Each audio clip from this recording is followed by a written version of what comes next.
Então, o primeiro processo, né, que a gente tem na nossa célula para construir uma proteína chama transcrição.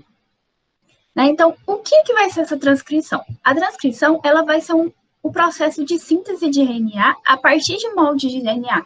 Então, a gente vai pegar um molde de RNA, de DNA, né, que vai ser uma fita simples de DNA, e a partir dessa fita, a gente vai estar construindo uma fita de RNA, certo? E a principal enzima que vai estar envolvida nesse processo de transcrição é uma enzima chamada RNA polimerase. Então, essa enzima que vai estar usando o DNA, né, a fita simples de DNA, como modelo para a gente estar construindo uma fita de RNA. Essa fita de RNA, ela vai ser uma fita complementar à fita de DNA. Por quê? Porque, como a Erika já falou, se a gente pegar uma fita, né? Aqui, a fita simples de DNA, a gente vai ter as suas bases nitrogenadas, né? Aqui, adenina, citosina, timina. Então, isso significa ser complementar. A minha fita de RNA que vai estar sendo construída, as suas bases nitrogenadas, elas vão ter que corresponder às do DNA. Então, se na minha fita de DNA eu vou ter uma adenina, no da RNA eu vou ter uma uracila. Se na minha fita simples de DNA eu vou ter uma citosina, na minha de RNA eu vou ter que ter uma guanina, e assim sucessivamente, né? É importante lembrar que as minhas bases nitrogenadas, elas sempre vão estar sendo adicionadas nas extremidades, na extremidade aqui, 3 linhas do RNA, certo? E como vai ocorrer, então, esse processo? A minha enzima, RNA polimerase, ela vai se ligar a uma sequência de DNA chamada promotora, que é essa região aqui, a região promotora. Essa região, ela se encontra próxima ao início de um gene, certo? Então, a minha enzima RNA polimerase, ela vai encontrar a região promotora. Quando ela encontrar essa região, ela vai se ligar nessa região, e quando a minha enzima se ligar nessa região, ela vai começar a deslizar pela minha fita de DNA. Quando ela começar a deslizar, o que ela vai fazer? Eu não tenho uma fita dupla de DNA? Então, e eu preciso de uma simples. Então, a minha RNA polimerase, ela vai começar a deslizar sobre essas fitas de DNA e vai começar a quebrar, formar essa bolha aqui. Por quê? Porque ela vai estar rompendo as ligações de hidrogênio existentes entre as bases nitrogenadas. Então, ela vai estar abrindo a fita de DNA. Então, aqui, ela está abrindo, e ao longo que a minha enzima RNA polimerase, ela está abrindo a minha fita de DNA, ela vai utilizar qualquer uma das duas para sintetizar RNA. Nesse caso, nesse exemplo, a gente está utilizando a fita de baixo, né? Então, ao longo que a minha enzima, ela está abrindo a minha fita de DNA, ela vai já sintetizando essa fita aqui em vermelho, que é a minha fita de RNA. E como eu falei, tem que ser complementar, né? Então, a mesma coisa aqui. Se na minha fita de DNA eu tinha uma timina, agora eu vou ter que ter uma adenina. Se eu tenho uma adenina, eu vou ter que ter uma uracila. Se eu tenho uma citosina, eu vou ter que ter uma guanina. Se eu tenho uma timina, uma adenina, eu vou ter que ter uma uracila. Se eu tiver uma guanina, eu vou ter que ter uma citosina, né? Então, aqui no caso, eu tenho uma adenina. Vocês sabem qual que vai ser a base que vai ter que entrar aqui no do RNA?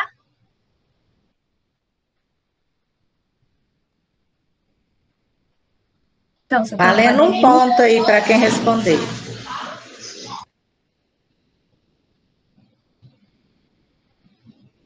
Olha, eu tenho uma adenina. Vocês lembram que no DNA, a adenina ia ligar com timina. No RNA não tem timina, tem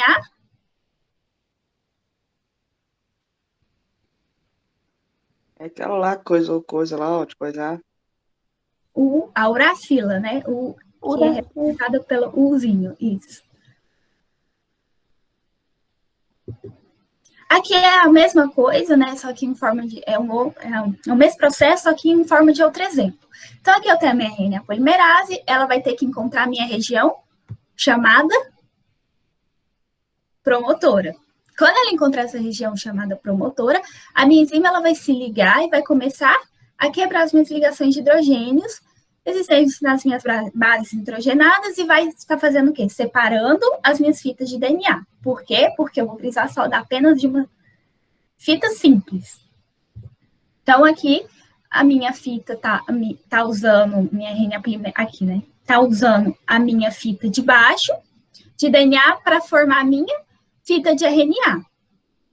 Certo? Aí tem uma região, chamada terminadora. A minha enzima, RNA polimerase, ela bateu nessa região terminadora. Quando ela bate nessa região, ela já sabe. Acabou aqui a minha síntese. Então, a minha RNA, ou minha fita de RNA, vai se soltar da minha enzima e já vai estar pronta, né? Com as minhas bases nitrogenadas organizadinhas. E esse RNA que formou nesse processo de transcrição, ele recebe o nome de RNA mensageiro. Ele é mensageiro porque ele vai estar carregando uma informação necessária lá no processo de tradução para conseguir conseguir construir a proteína. Só que esse RNA formado, ele recebe o nome de pré-RNA mensageiro, porque ele ainda tem no seu interior, ele ainda vai ter umas regiões chamadas introns.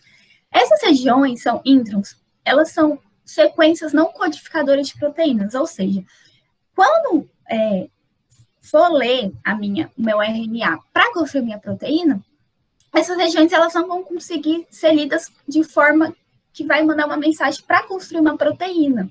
Então, essas regiões, elas têm que ser retiradas.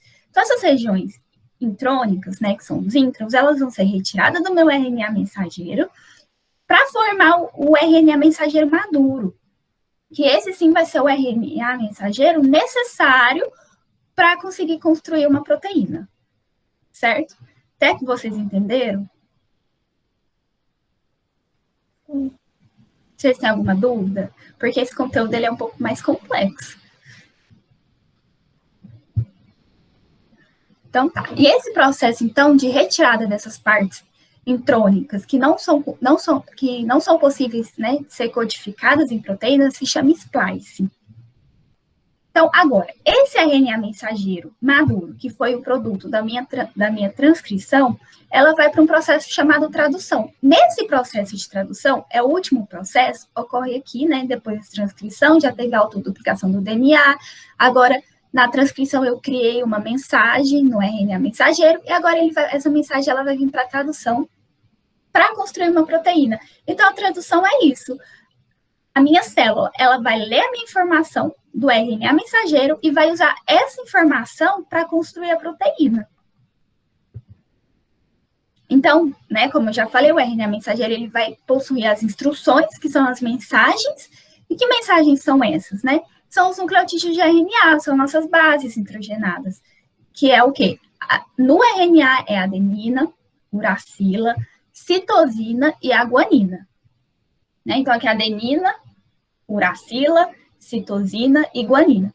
Essas bases nitrogenadas, elas vão ser sempre lidas em grupos de 3. Esses grupos de 3, eles vão receber o nome de códon.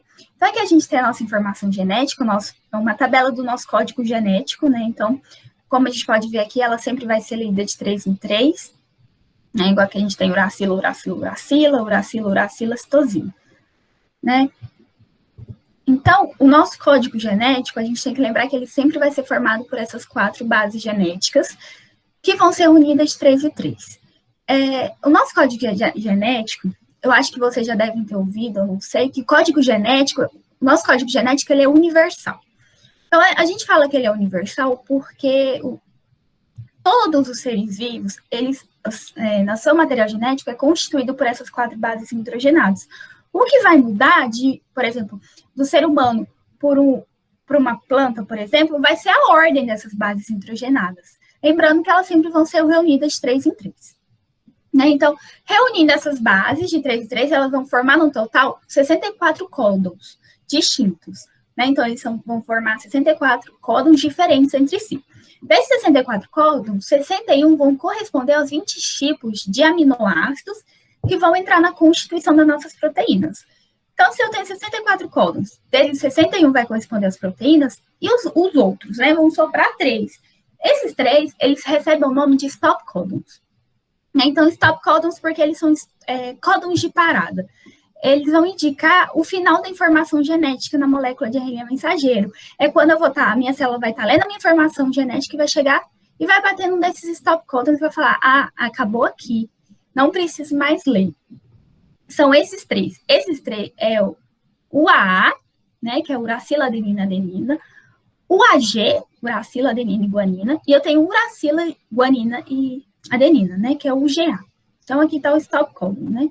Então, aqui a gente vai estar lendo as informações genéticas, aqui vai ser o nome dos aminoácidos que eles vão estar trazendo, aí vai bater no stop codon, acabou, não vai continuar lendo mais, já produziu uma proteína. E como que, então, o RNA mensageiro ele vai ser lido para produzir um polipeptídeo, né? Então, o polipeptídeo é a nossa proteína.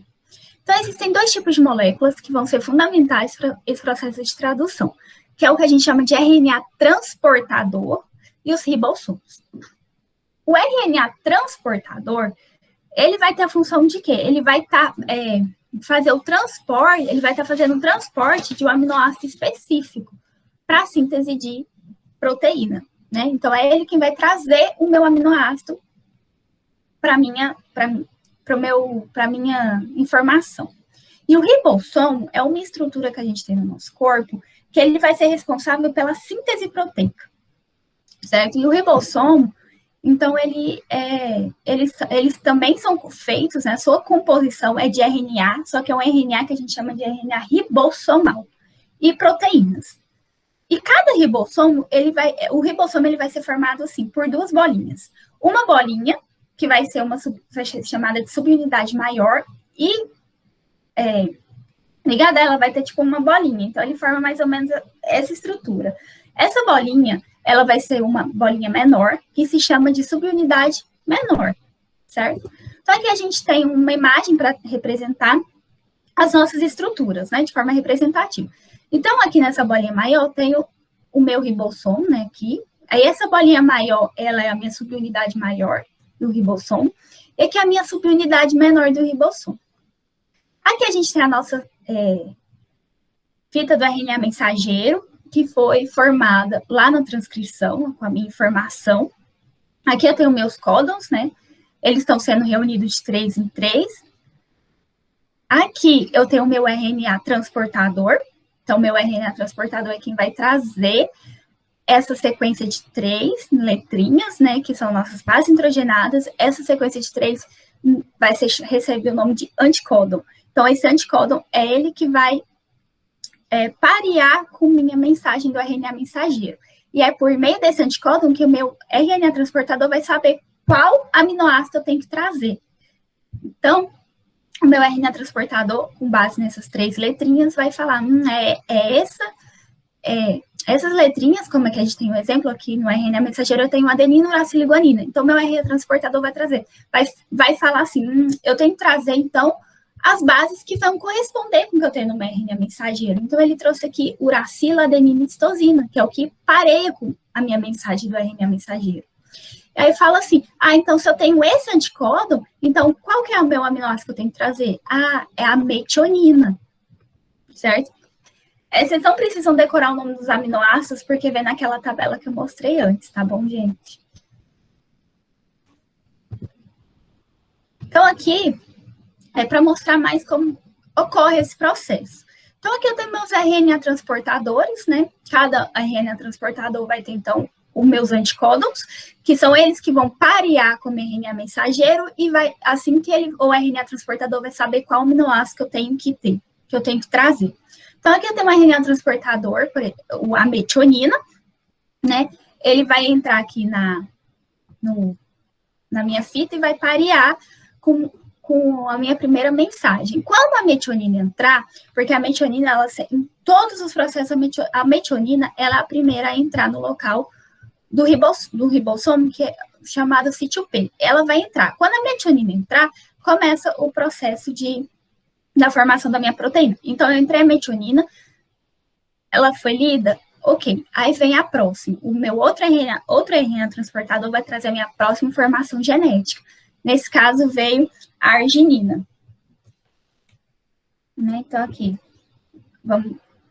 né, os meus ribossomos se encaixaram, deu sinal, a metionina entrou, veio a arginina e entrou. Quando, então, entrou a metionina, entrou a arginina, essas duas aminoácidos, eles vão se ligar por uma ligação chamada peptídica, que é uma ligação existente entre os aminoácidos.